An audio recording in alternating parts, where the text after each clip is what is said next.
Hi, everybody. Welcome to the Santita Jackson Show on AM 950 Radio, the voice of progressive Minnesota. I want you to meet my morning stars on the Santita Jackson Show YouTube channel. Please like and subscribe there and click the bell so that when we come up live, you will be able to hear us and see us, put some faces to all of these glorious voices and all of this wonderful information that we have for you. The Santita Jackson and Friends Facebook page, please become my friend there. I cannot wait. And of course, stream live am950radio.com and join us on Keep Up Alive on Sundays. I'm working all the time, everybody, but it's a good thing. We are in Holy Week and we are coming up on Resurrection Sunday. What is Easter? Who was Jesus? Who was he? There is what I fondly call a hysterical Jesus, a Jesus that we really do not understand. Mm-hmm. And there's the historical Jesus, Mm-hmm. the one we need to understand, the one who needs to be contextualized. And I read this brilliant book. I can't believe it's almost been 20 years, but it has been. And as soon as I bought as soon as I was sent the Politics of Jesus, because I've been in radio just about that long, I immediately ordered many copies, about 20 of them, just sent them immediately to my father, my mother, my brothers, my sister, and very close friends. I mean, I was FedExing. Yes, I did, because I felt they needed to read this book because I grew up with ministers. You know, when people see Reverend Jesse Jackson and Reverend Dr. Martin Luther King and Reverend James Bevel and Reverend C.T. Vivian and Reverend Hosea Williams and Reverend, these are the people I grew up with. And they were all what people call political revolutionaries. They were all surveilled by the FBI. And Dr. King, many people feel that the government was involved in his death, just as the government executed and killed Jesus the Christ, who Mm-hmm. was a political revolutionary. We don't understand Jesus as he walked among us. And many of us, if we saw him today, as the song says, if God was one of us, just a stranger on the bus, we'd probably walk past him and we certainly wouldn't follow Mm-hmm. because it was dangerous to follow him. So, you know, as we have some of our regular panelists, the always brilliant and deeply spiritual. I would just say one of the things I love about you, Attorney Mark Fancher, is that you are a man of God, really. And brilliant, brilliant civil libertarian, brilliant lawyer. And Sheila Garland from really a God based campaign, the People's Campaign of Illinois. Indeed, my father was uh, the mayor of Resurrection City, which is where the Poor People's Campaign, which is where you're from, that's where they were heading to Washington when Dr. King was assassinated, when he was killed. They were going to Mm-hmm. sit in on Washington until poverty was ended and Dr. King's killing, his murder. And that's what he was. He was murdered. Uh, that was thwarted by that, but the movement never stopped. So I want to bring to you this brilliant theologian, scholar, Reverend Dr. Aubrey Hendricks, and he is a studied man. And I want you to get the politics of Jesus, the uh, as Reverend Jeanette Wilson joins us from Rainbow Push. The politics of Jesus will throw you off with the title, Dr. Hendricks, Mm-hmm. because we don't generally associate politics with Jesus. Many of us in church think that you're not supposed to be political, right? If you are in church and your assertion is, oh, no, no, no, you said what my father has said so many times. No, no, no. Your religion will make you political and it will shape your politics. The problem Mm-hmm. today is that we see politics shape everyone's religion, and that is the problem. And it takes us away from wars on poverty and compassion and love in action.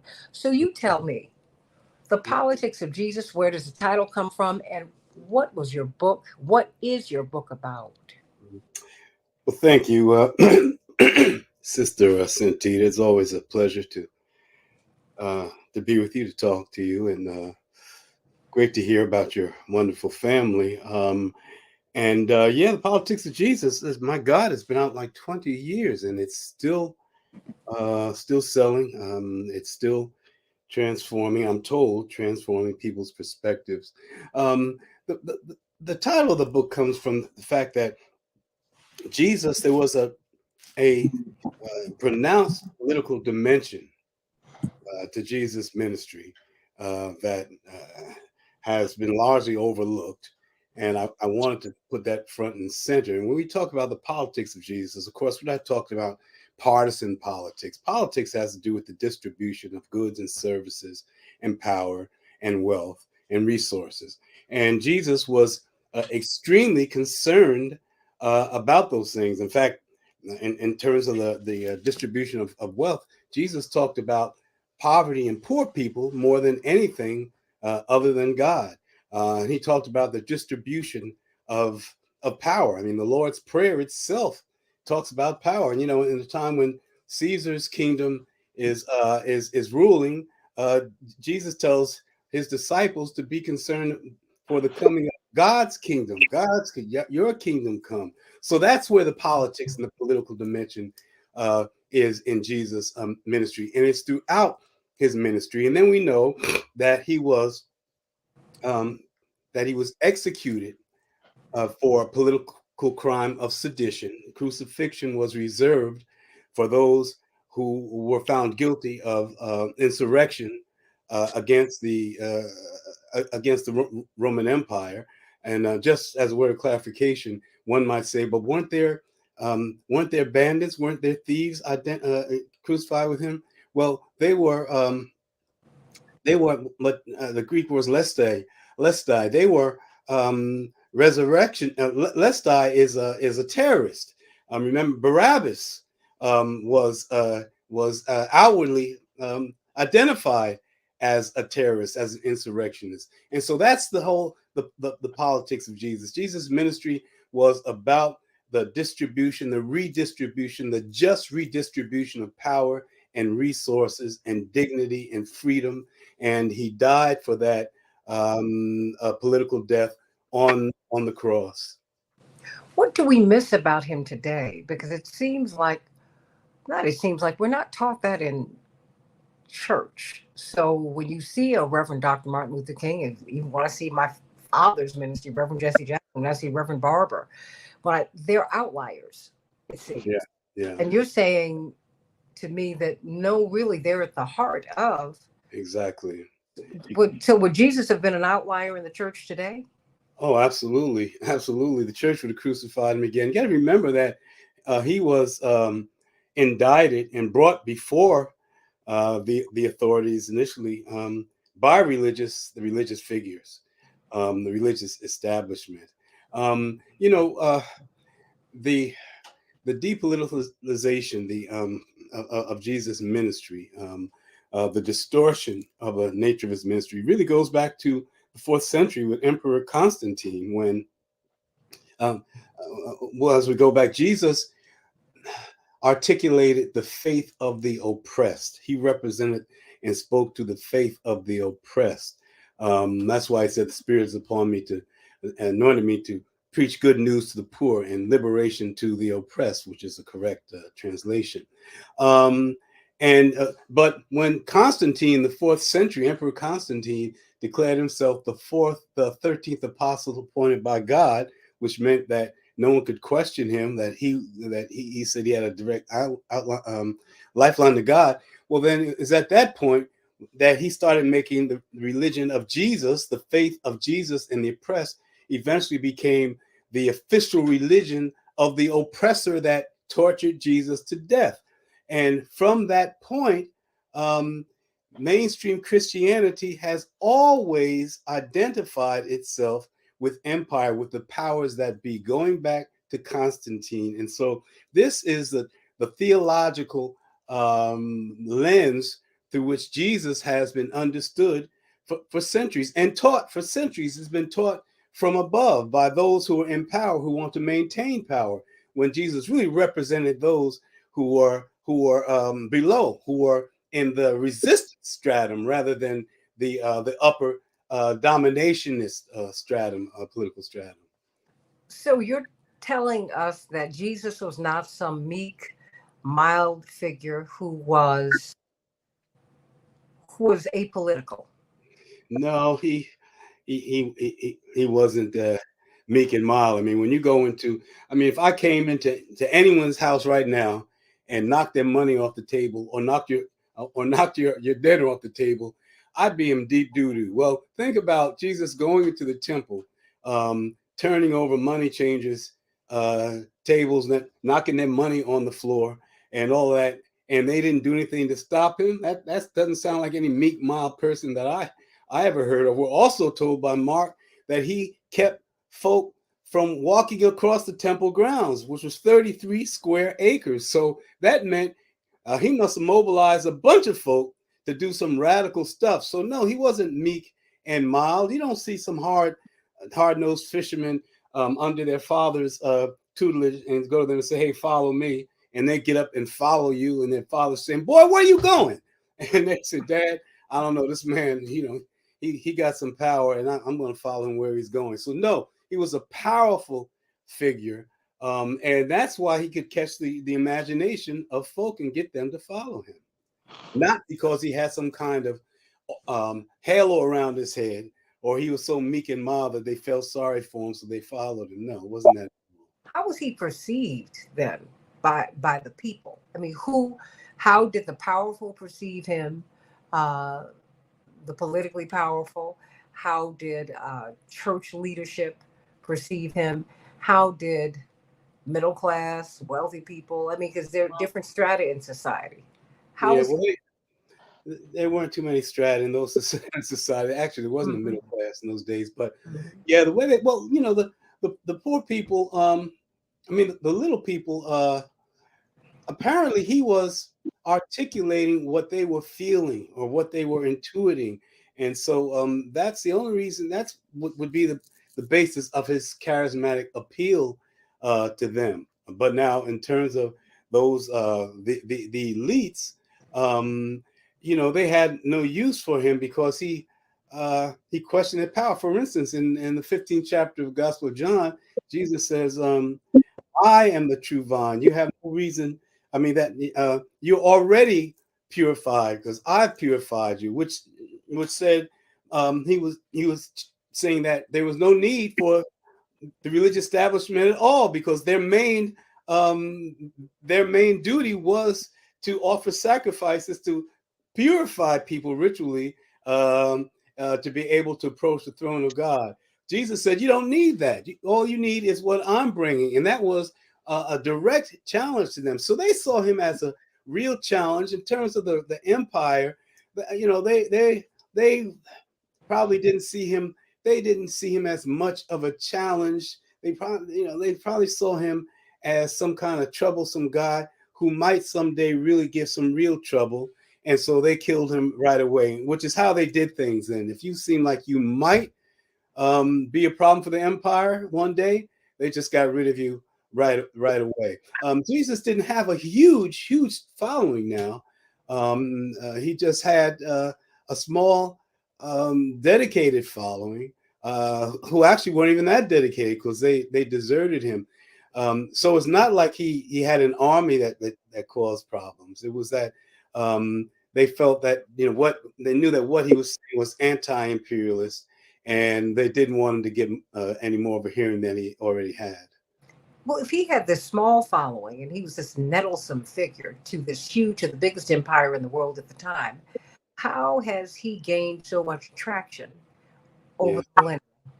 yeah, that's a very good point. Well, um, you know, we go back to the upper room in Acts, and you recall that after Jesus' public torturing to death, um, his followers in the upper room, they were not only despondent, they must have been scared to death. When you see somebody tortured like that publicly, and you're a follower also, that's got to scare you to death. That's why John denied him.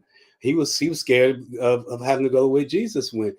But then we're told the Holy Spirit came upon them, and it's at that point that they apparently were so empowered, that it's from that point that they went out to change the world. So it was that, and it was also the almost the fanatical apostleship of of the Apostle Paul, who just was untiring, and he was on the way all the time. He was going around all the time, and establishing communities, and the strength of his belief and dedication, and of other apostles, um, um, and them speaking to the needs of the everyday people. You see, if they weren't talking to the needs of the everyday people, it wouldn't have grown. So he's speaking to the needs of everyday people. He's speaking to them about that the empire does not have ultimate power. That the power is in the people, as represented by Jesus and his lifeline to God. And I believe that's how it grew. But on the other hand, the empire also helped it grow, but they helped it grow in ways that did not challenge empire, that buttressed empire. So again, we had two strata of growth of Christendom. We had the dominationist stratum from above that promulgated Christianity as a supporter of the status quo, not at all a challenge the status quo. Then we had the resistance stratum, the understratum, which uh, who, which taught the gospel as being something radical that, if really followed, would change the world and would help the poor and and uh, and those who were so vulnerable, and in need of help. Jesus, my readings and teachings showed me that Jesus was a Palestinian Jew who lived under occupation. Is that correct? Yeah, he was a colonial subject. Yeah, yeah, and like Howard Thurman said that he was so powerless that if he got somebody knocked him in the ditch, he'd just be another Jew knocked in the ditch. But what about the rabbis? How did his understanding of Judaism, his understanding of God, how did it differ from what they were teaching? Mm-hmm. Well, uh, it's in Jeremiah. I think it's the seventh chapter, or seventh or 11th chapter. He talks about people who hide behind saying, "This is the temple of the Lord. This is the temple of the Lord." And then Jesus quoted from that when he talked about a den of robbers. You know, J- Jesus argued against the temple ideology, which we use as church ideology, that says that the institution is the most important thing that that there is, and they had a real problem with that. He challenged them to their faces. That's why I think it's the 13th chapter of Mark, where Jesus is sitting outside the temple, and a woman comes out and puts all that she had, all that she had even to eat, we're told, into the treasury of the temple. And we're told that this is something that's laudable. Oh, she gave everything. But when you look at it in context, Jesus is mad as hell. He's saying, look, these people, these rabbis, it's a religious establishment, acts like the temple, and what they teach is the most important thing rather than taking care of the people. And so that was his stance, that was his position, and the rabbis could not countenance that at all. So they were diametrically opposed, which is why they wanted him killed. And they wanted him killed. They wanted him out the way. Yeah, I mean, it was the religious establishment that killed him. And may I say this parenthetically, the ministerial um, uh, class of the Christian church would might well treat Jesus the same way now, because he would challenge the way that these preachers are turning the churches into dens of robbers and entertainment centers, and mistreating the people, misleading the people, and they wouldn't want Jesus to upset their apple cart. So let's face it, much of the church does not really want to follow Jesus as he was in the gospel, because it's not comfortable and it will challenge their privilege. particularly the privileged ministerial Christian ministry class. How does the church, I was going to ask you, have it wrong today? How I does the church mean, what? the black church, white evangelical church, the American church, the world church How does it what? have it wrong. I mean, how do they differ? Well, they have it wrong because um, Jesus started a movement. He didn't start an institution. Mm. When he said, "On this rock I build my ecclesia," he said, "On this rock I build those I call out." Ecclesia means those you call out. That doesn't talk. That doesn't. That's not an institution. Now, of course, movements inexorably move toward bureaucracy, and they become institutions. But the problem is when they lose their movement mentality and memory, and so our churches today do not see themselves as part of a movement to change the world, to make the whole world more just. It's more about institutional maintenance now, maintaining what we have, maintaining these churches, and doing what we do in the church. And there's very, very little Christian activism outside the church where it needs to be to make this a just world like Jesus called on it to be. They're not trying to take care of bring good news to the poor, not trying to free the oppressed, not questioning the terrible greedy large capitalist logic, not doing any of those things. Our churches aren't even standing up by and large against Donald Trump, who, if there was such a thing as an antichrist, he would be the one, a walking embodiment of the seven venal sins. And how many churches are even saying anything against this evil Christian, this evil onslaught that is looking to subjugate all of us and make us bow at the altar of Christian nationalism. I mean, look at this. Our churches aren't even standing up. How many preachers have said a word? And Lord, I'm not asking anybody to forgive me. I'm gonna say it. How many?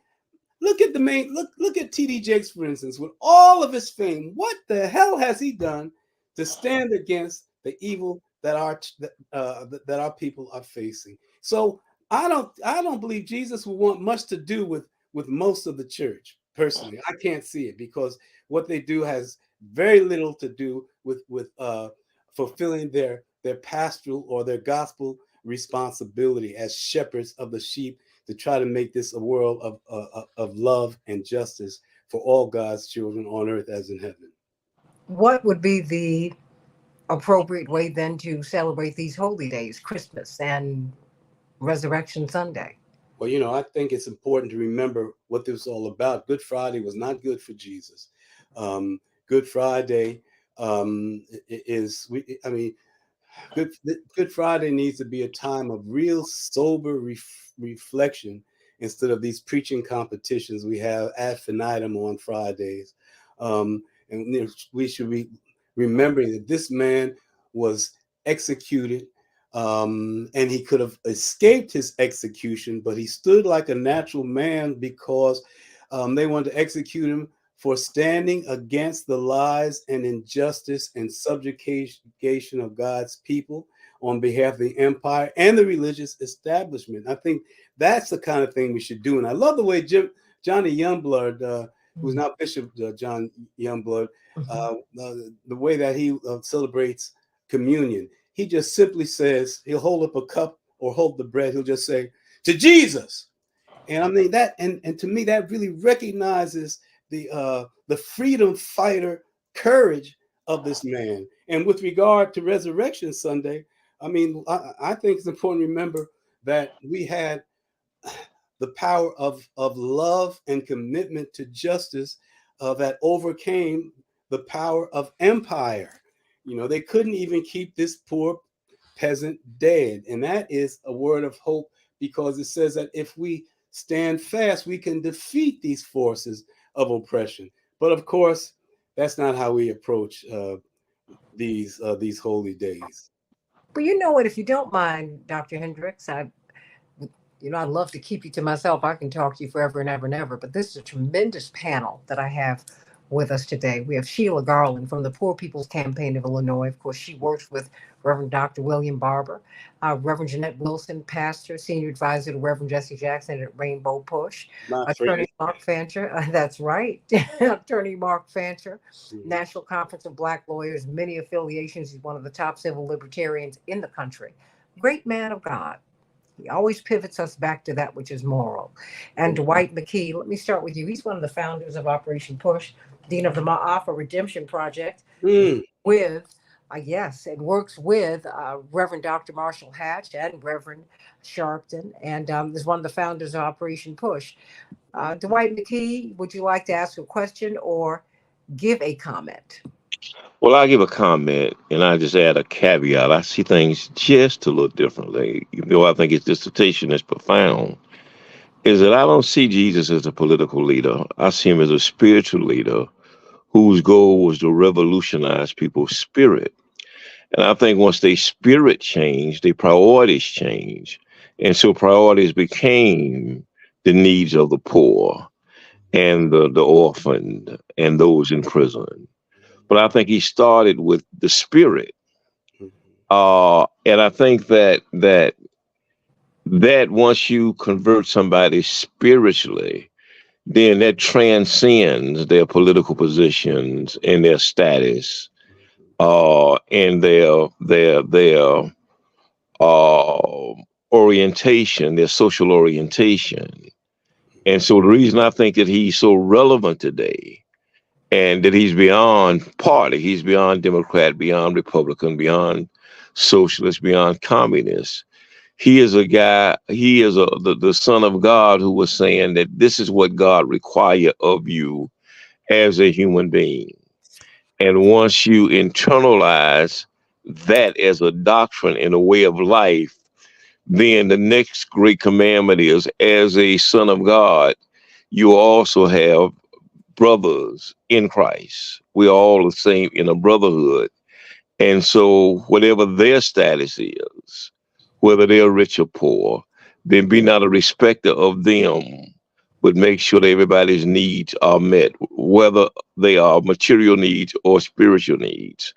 So many of the rich have, money and status, but they are spiritually poor, and they need as much nurturing and as much ministering to and as much investment emotionally as people who are poor, who have no material wealth, but need to have food and clothing Thank you. and love. Mhm. Yeah, thank you. Uh, thank you, Brother McKee. That I want to make one thing clear, though. I didn't say that Jesus was a political leader. I said there was a pronounced political dimension to his ministry, and I defined politics as concerned with the distribution of goods and services and wealth and welfare and all of those things. So there was, of course, a pronounced political dimension of that. And he said, and initially, in what Luke tells us is his initial sermon, which he told the world who he is about. He said, "Spirit of the Lord is upon me, has anointed me to bring good news to the poor." So he was concerned very much with that. His initial approach was was spiritual in the sense that, and I agree with this with you. I know you're exactly right. True spirituality is a nexus of love your Lord your God with all your heart, soul, mind, and strength, and love your neighbor as yourself. And in other words, the horizontal love your neighbor as yourself is the function of the vertical. But Jesus' ministry, what caught people's attention and what he talked about more than anything else, the spirit included, was poverty and poor people and the distribution of power. So that's what I talk about. That's what I mean when I talk about the politics of Jesus. Not saying that that was the defining dimension of his spirit of his ministry, but it was an important one of the important defining dimensions. Attorney Mark Fancher? Well, Dr. Hendricks, first, I just wanted to thank you for your teachings and your writings. They've been a source of guidance and inspiration for me for quite some time, and it's quite an honor to be able to share this time with you. I'm honored. And I just wanted to note that I think that one of the things that has been most striking to me about Jesus is reflected by an experience that I had with my son. And I was talking with him about this recently. When he was about 9 or 10 years old, I think the subject came up of Jesus' experience in the wilderness when Satan was tempting him. And my son raised the question, he was standing right there with Satan. Why didn't he just strike him down? And saved all of us a lot of trouble. And I said, well, I could answer that, but I'm going to just let the pastor respond to that one. And I marched him up to the front of the church, and the pastor at the time was Dr. Joseph Cousin. And I said, ask your question. And he did. And I always appreciated the response. He said that, look, yes, Jesus could have struck him down, but he loves us so much that he wanted to set an example for us. He wanted to model for us how we respond to Satan when he comes into our lives and when he tempts us. And he wanted to provide guidance. And I think that that's what he did with respect to politics as well.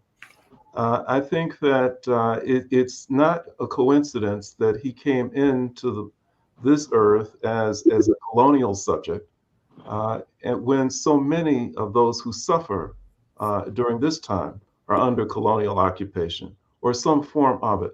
Somehow they're victims of the empire. And I think that he acted in ways, he mobilized in ways, he organized in ways which are directly applicable to the circumstances of so many of us. And we have just stubbornly refused to follow his example exactly as he said it. It bothers me very often when the most that preachers will say about politics is you need to register to vote. You need to go out and vote. Well, yes, but that is only a tiny fraction of what's needed in order to address the true needs of those who are suffering and poor. And that's comparable to if Jesus, when he was approached by the many people who were struggling under the worst forms of poverty, grinding poverty and oppression, if all that he had said to them is, well, we need to all go to Rome and try and influence the Roman government and influence Rome, and maybe they'll be nicer to us. Maybe they'll extend some courtesies to us. Maybe they will reform themselves and we'll be better off. No, what he said is, look, later for them. We reject the world and we reject everything about the world and those who dominate and control it. We among ourselves, those of us who are poor and oppressed, we will care for each other. We will love God and we will take care of each other. If you got something in the way of money, dump it in the pot, the common pot. Let's all just dump what we have in the common pot. And as we have need, let's draw from it. Let's make sure that everybody's needs are taken care of. And it's really as simple as that. For so many of us who are in oppressed communities, and all that we need to do is to abandon this idea that we can somehow join the empire and take control of it and provide for the needs of the poor. We need to be done with the empire and look to ourselves, share among ourselves, take care of each other, do what we can to eliminate the power of the empire until ultimately it crumbles as all empires do.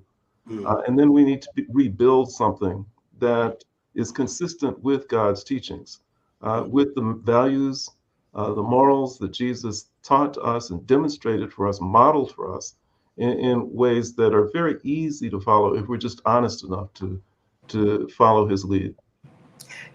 Before I go to you, Sheila Garland, from the Poor People's Campaign of Illinois, we've been joined by one of the top young ministers in the country. Indeed, his grandfather was known by Dr. King, Dr. Hendricks, as a boy baby, because they never age. It's like they're like Dorian Gray, but with the godly part. And but his father was the president of the Progressive Baptist Convention, and you know about the origins of that. And now he has taken over the pastorate of their church that's been in their family for almost 100 years. And in fact, he opened their campus to the migrants here in Chicago, which was a very brave thing to do.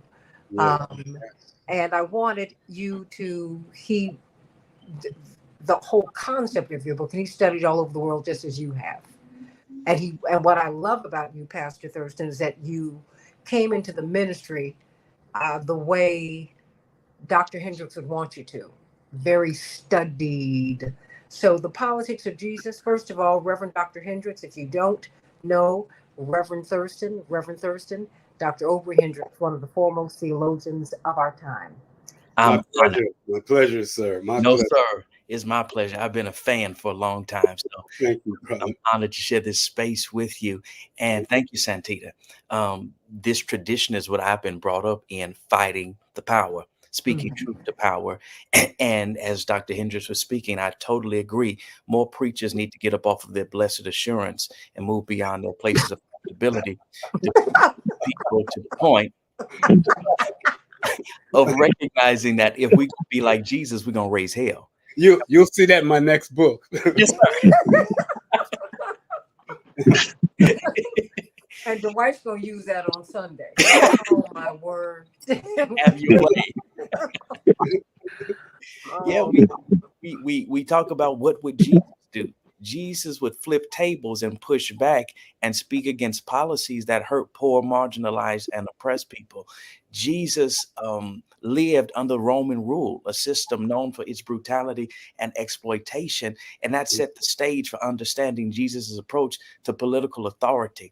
When we look at the biblical text in Matthew, he emphasizes humility and service over power and wealth in his Sermon on the Mount. The parables, like the Good Samaritan, he subverts traditional notions of authority and hierarchy.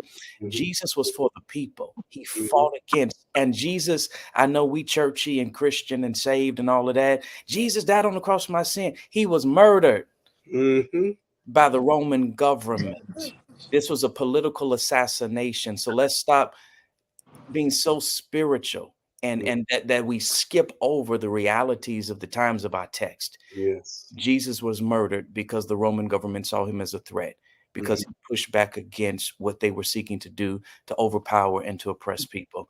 And it is the responsibility of every Black preacher that I'm talking about, real Black preachers, not the ones that are financed by white evangelical dollars, Black preachers. Not Negro preachers. That's it. Okay. That have a prophetic voice, to not use our pulpits and turn them into plantations, but as purchase where we can preach the liberating gospel of Jesus Christ and to challenge our people to continue to liberate other people, because that's what Jesus did. Oh, I hope I'm on the air on Monday. Oh, you lovely people. But no, but you know, I mean, and Sheila Garland from the Poor People's Campaign, the work that you are doing. Well, you know, first of all, thank you, Santita, for inviting me to join. I feel like I'm in such illustrious company and I have zero background. No. I will say, you're doing I'm talking about just in terms of having, the theological background and all that. You're doing this work. Yeah. So a couple of things I want to say, because I think for the campaign, it's really important, this whole idea around, and that's what the campaign is based on. I just wanted to say, Dr. Aubrey Hendricks, I sent a message to Reverend Dr. Liz Theo Harris from the Kairos Center. Oh, yeah. Yes. Yes. I'm on this call and I'm in conversation. She was like, "Oh my God, he's amazing."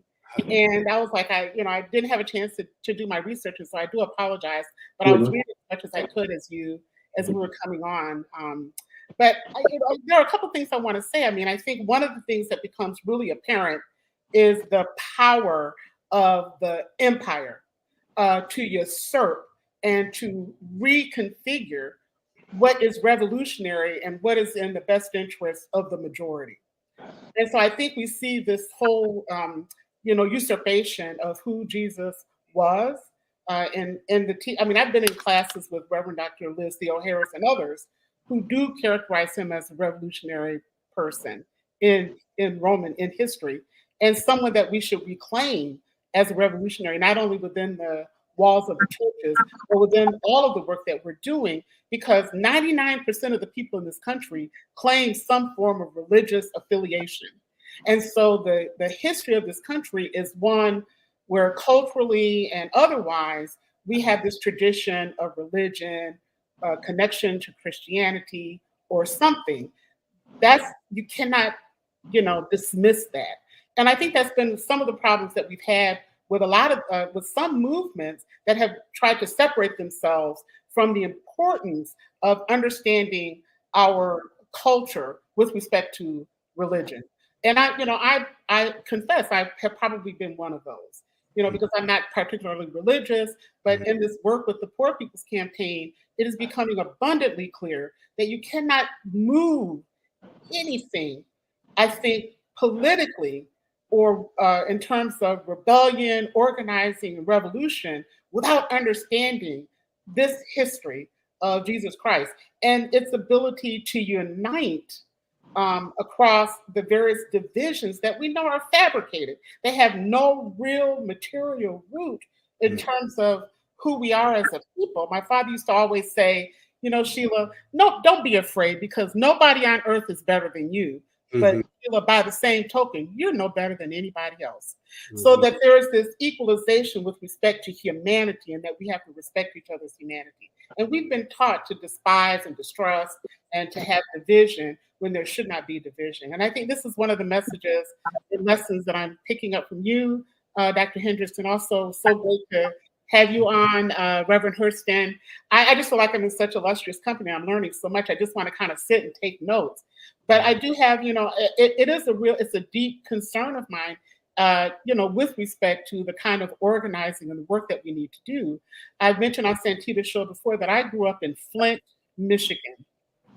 And when you begin to see the impact of quote unquote empire on our daily lives, and it's irrespective of one's color, it's irrespective of one's economic status as a worker, because everyone has paid the cost for the kind of expansion that we've seen on the basis of electronic technology.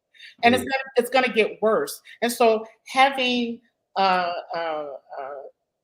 sort of a spiritual guidance, a cultural sort of beacon that can pull us together, and having these sorts of conversations and understanding the importance of this history in our lives today, I think is tantamount. And I'm so thankful for the campaign, for the Cairo Center, for really educating me and really helping me to understand that significance. And I think that's one of the reasons that, the campaign is gaining traction. And one of the questions that I'm not in communication with Reverend Barber at all, but one of the few times that I met him, he asked me, he said, why do you think the established churches in Chicago are not joining into the campaign? And I don't know. I don't have an answer to that history, but I'm beginning to understand it in this conversation with you all. And I'm hopeful that as the campaign grows, and we just had a coordinated event here at the beginning of March the 2nd, where we had 32 states that came together and had a coordinated national event that really focused on poverty being the fourth leading cause of death in this country. Wow. That's something that we should be hearing across pulpits every single day, because our communities are suffering. And I'm telling you, this is not something based in color. If you look at the statistics of poverty, it is equitably distributed. It's proportionate to everybody who lives in this country. And in some instances, it's of course disproportionate. But everybody is impacted by the increasing poverty. I was just listening to the newly appointed head of the Council on Foreign Affairs. He had all kinds of things to say about what was happening in this country and why there was so much destabilization and the threat of Trump and everything. But the one thing he could not offer was a solution.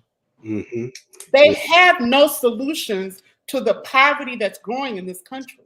Yeah. So that means we, the collective, we have to find that solution. And I think we're in a moment of gathering. We have to gather our people.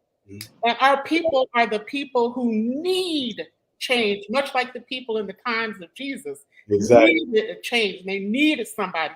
And I think the campaign represents that. But I also think that there are other efforts going on that represent that as well. The people who need change are going to fight for that change. And those are the people we need to be organizing amongst. And I was so happy to hear that your church is connected with the migrant population, because there's a lot of discord and misinformation, and it's not just it's just not in people's imagination. I mean, the reality is, what do we have? Some 30,000 Ukrainian immigrants who were mostly white. You never heard of peep.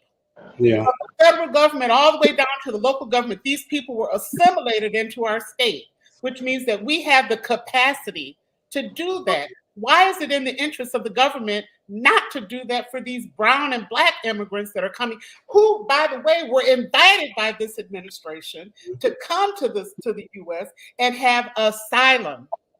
You have to ask yourself, why have they been invited to come and sleep on the street?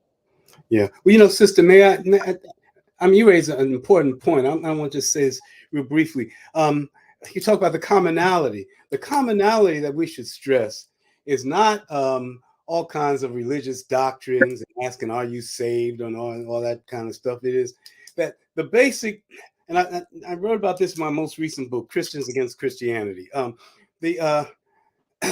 The ethical concept that shows up more than any other in the Bible, throughout every division of the Bible, is this term mishpat, or justice. All right, that shows over 400 times. That is the most foundational ethic of the biblical tradition. Second to that is the term tzedakah, which we usually translate as righteousness, but that's not it, because there's no sense of individualism in the Hebrew Bible. In fact, there's no word for individual in biblical Hebrew. So tzedakah would not mean just righteousness. It means doing right in society, not personal piety, but doing right in society, doing justice in society.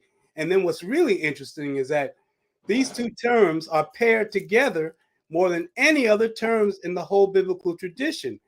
Justice and doing justice. And justice is egalitarian justice. I mean, that's where love your neighbor as yourself is egalitarian, right?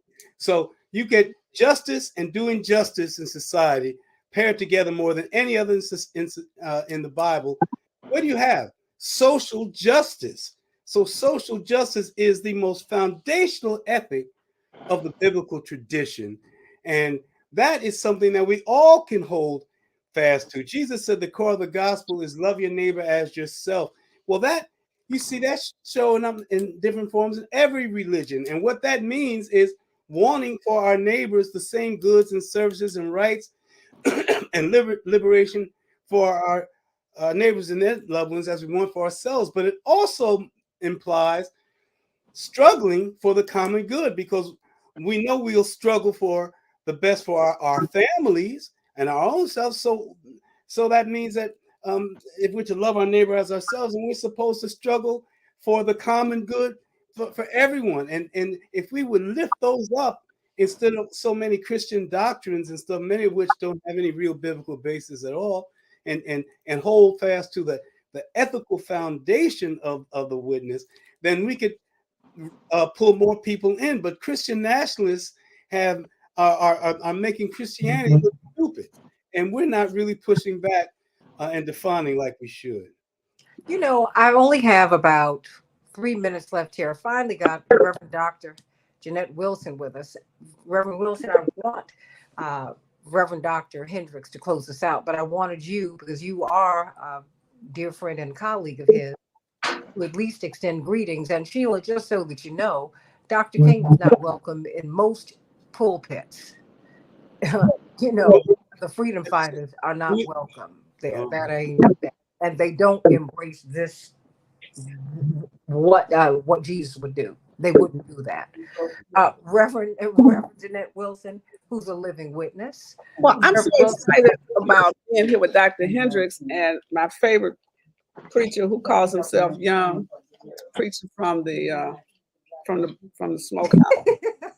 I love you, Reverend Stephen Thurston. But Dr. Hendricks, I was going to ask you about Jesus' last words from Calvary. What? Because the politics of Jesus seems to me suggest that many people have misinterpreted the words, because I think they have a different justice meaning than perhaps we have been exposed to in these every Good Friday, Reverend Steve. So I wanted Dr. Hendricks talk about the 7 last words. Well, you know what I'm going to do? I'm coming up on the second hour, and I'm not going to keep you into the second hour, but I want you, Dr. Hendricks, to come on at the top of the second hour and open us up that way. And then I will let you go because I want to stay friendly with him. So everybody stay tuned. That's right. You want to stay tuned for the second hour of the Santita Jackson Show. You don't want to miss it. This is what Jesus was really about, which is why we wanted to have this show today, which is why, Sheila, you belong here. You're doing the work. Reverend Thurston, you belong here. You're doing the work. Yes. Dwight McKee, you're doing the work. Yes. Mark Fancher, you're doing the work. Reverend Jeanette Wilson, you're doing the work. So let's talk about that. And this book is giving us a whole different view of Jesus. Mm-hmm. Something that is so radically different than what we are being taught today. Or should I say the miseducation of us is taking us out of that and is moving us in the right direction. You will really understand who Jesus was. Jesus was inclusive, not excluding. Jesus loved. Jesus understood. Jesus said, come on, I'm going to show you the way to God. Come on with me. Come on now. I don't care what you look like, who you look. Come with me. We're going to do this. Let's do this. Let's come up with a more perfect union. Let's move to God together. Reverend Dr. Aubrey Hendricks, The Politics of Jesus. You got to get that book. And stay tuned for the second hour of the Santita Jackson Show on Resurrection Weekend. What did you say? Good Friday wasn't a good day for Jesus? You're right. They killed him. Come on, you guys.